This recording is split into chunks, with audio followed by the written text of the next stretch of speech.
Voyez-vous, pour terminer, ma pensée se tourne vers les Russes. Les Russes courageux qui manifestent dans la rue contre la guerre. Les Russes courageux du syndicat qui s'opposent à la guerre. Le peuple russe n'est pas et ne sera jamais notre ennemi.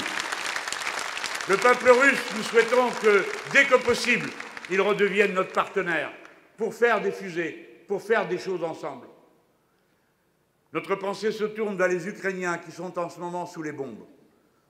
Notre pensée se tourne vers tous ceux qui en ce moment se battent, où qu'ils soient, quelle que soit leur nationalité, quelle que soit leur religion, quelle que soit leur couleur de peau, pour la paix. La paix doit l'emporter, le cessez-le-feu doit être immédiat. Vous devez y dépenser toute votre énergie. L'OSCE doit être convoqué d'urgence.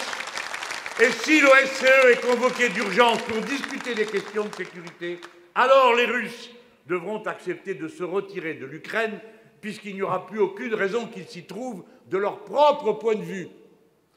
C'est pourquoi je vais finir mon discours en citant celui qui reste un maître pour moi dans de telles circonstances. Je parle de Jean Jaurès. Je l'ai imaginé une nouvelle fois ce soir du mois de juillet 1914, alors que tout semblait perdu. Son ultime éditorial est un éditorial pour la paix. C'est un éditorial pour appeler à la raison. Ne croyez jamais, jeunes gens, et les autres aussi, qu'un appel pour la paix soit perdu. Ne croyez jamais qu'une pétition ne sert à rien.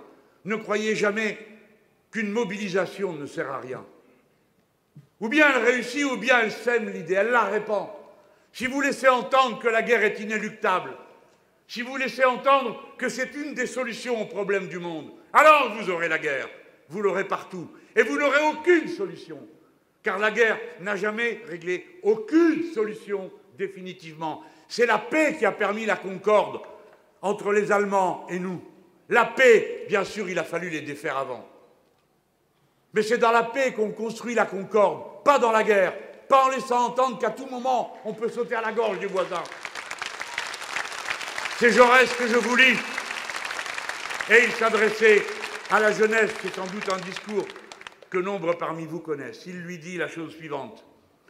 L'humanité est maudite si pour faire preuve de courage, elle est condamnée à tuer éternellement.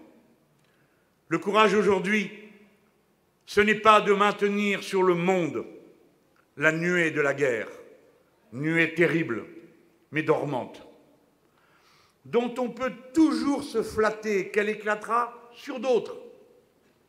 Le courage, ce n'est pas de laisser aux mains de la force la solution des conflits que la raison peut résoudre.